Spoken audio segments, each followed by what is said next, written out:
I mean, obviously offensively it was a tale of two games. Yeah. They were able to get more pressure, it looked like, in the second half. But what was the biggest difference? Yeah, we didn't get going any rhythm there in the second half, right? And again, like I tell these kids and even us as a staff, it's not so much about BC, right? It's about Virginia. We didn't play complementary football there in the third quarter. Offensively, we didn't sustain drives. Gave a couple sacks with some guys being unblocked. A couple runs, guys in the backfield. So we just got to play. We got to play cleaner, get the kids a better chance to go out and execute. Because that third quarter was a big turning point. I believe at the half we had 40 plays, some success, and then the third quarter, was very, very minimal. And again, that's just on us. Offensively, our job is to go out there and move the ball and put points on the board, and we didn't do it in the third. How would you assess Tony Muskin in his first set? Yeah. I thought, obviously the first half was really good, making some plays.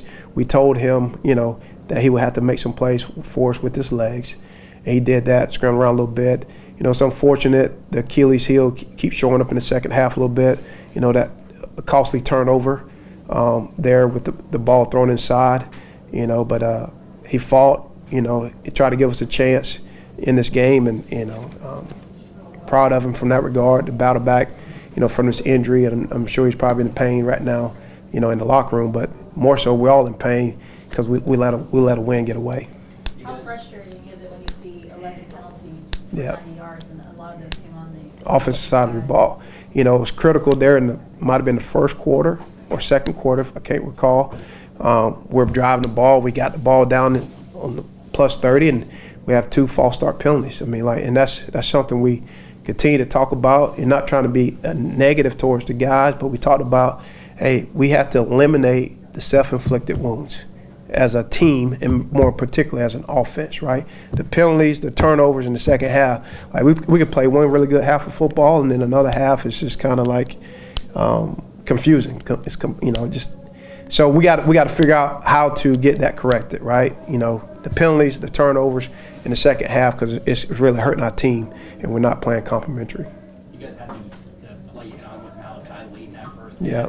Were you surprised the momentum, maybe halftime momentum, Yeah. not a real thing? Yeah. Were you surprised it didn't carry into the second? Yeah, I am, because that was a big deal, because they had just got some points on the board, I believe, and we go down there and make it a 21-7 game. So knowing that defense will come back out, the whole thing to the offense all halftime is like, hey, it's 0-0 when we come back out here. Like, let's go win the middle. Hey, the defense go get a stop.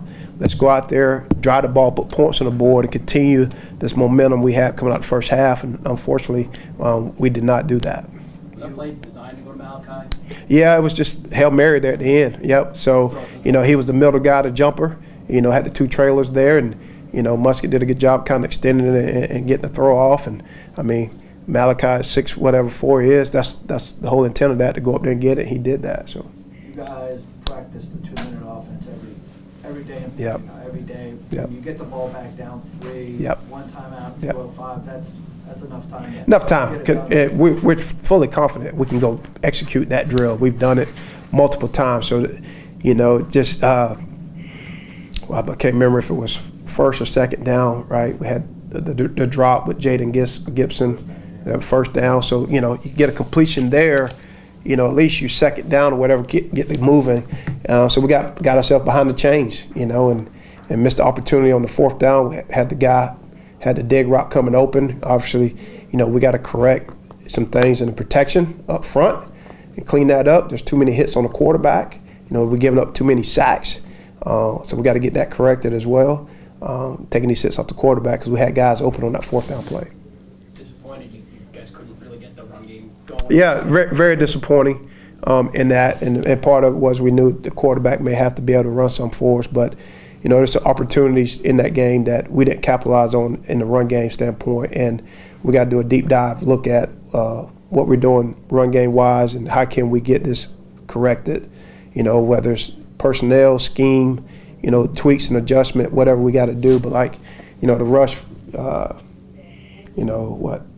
59, the sacks take away. So another abysmal day rushing the football, with that. We can't become one-dimensional as a pass offense, because then people obviously could tee off and come attack the quarterback. So it's, you know, it snowballed on us in the third quarter. We never regained momentum. I thought there in the fourth quarter when we went down there and got across midfield, we took a shot with Malachi, you know, missed that opportunity because we had him open there. That would have been obviously a big play, but we got points there with 3, kind of stop the momentum, or at least try to get back in it where we tied the game, knowing that, hey, even if they went down and scored, we would still have a chance to come back and put points on the board. So there was no flinching that. We just didn't execute the 2-minute drive there at the end, unlike we did at the end of the first half.